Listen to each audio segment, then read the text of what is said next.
আমরা বাঙালি, ভাতে মাছে বাঙালি, তবে সবাই প্রকৃত বাঙালি হইতে পারেন নাই।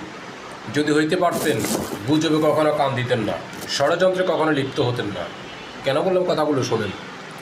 5ই আগস্টে গণহত্যার দায়ে শেখ হাসিনাকে অভিযুক্ত করা হচ্ছে ক্যাঙ্গারু কোর্টে, যেটা বর্তমান নাট্যমঞ্চ।